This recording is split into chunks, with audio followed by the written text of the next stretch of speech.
Well, Vice President Kamala Harris is now the presumptive Democratic nominee for president. The DNC chair says that she won enough votes from Democratic delegates this morning to win the party's nomination. The online voting process doesn't end until Monday, but Harris says that she's honored to be the nominee. Harris is now poised to be the first black woman and first Asian American to lead a major party ticket. The DNC says Harris is expected to interview VP candidates over the weekend. In your vote 2024, after a rough start as the Republican nominee for vice president, Ohio Senator J.D. Vance is making a second pass at introducing himself to the country. Our Washington correspondent Julia Benbrook joins us live with more on his attempt. Julia.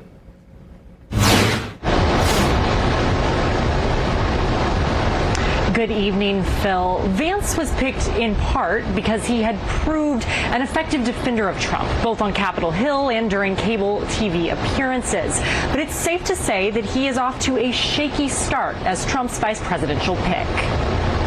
Since it was announced that former President Donald Trump had selected Ohio Senator J.D. Vance as his running mate, Vance has spent most of his time on defense. Obviously, it was a sarcastic comment. I've got nothing against cats. He's responding to several clips that resurfaced where he criticized politicians who don't have children and suggested people with kids should have more voting power than those who don't. We're effectively run in this country via the Democrats, via our corporate oligarchs, by a bunch of childless cat ladies.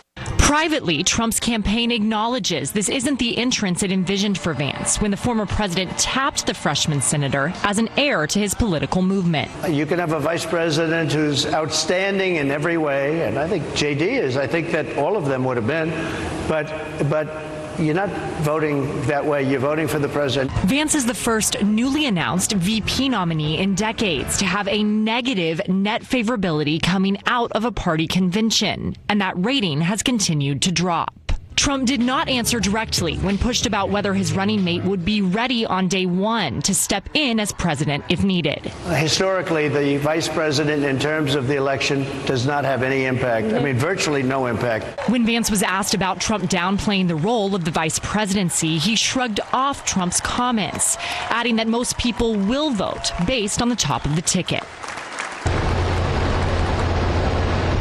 Now, Vice President Kamala Harris is expected to pick her running mate soon, and she had told several advisors that she sees Trump's choice as doubling down on the MAGA base instead of trying to expand the appeal of that ticket. She and her team are looking at how each of her potential picks would stack up against Vance. Reporting live at the White House, Julia Benbrook, Wish TV.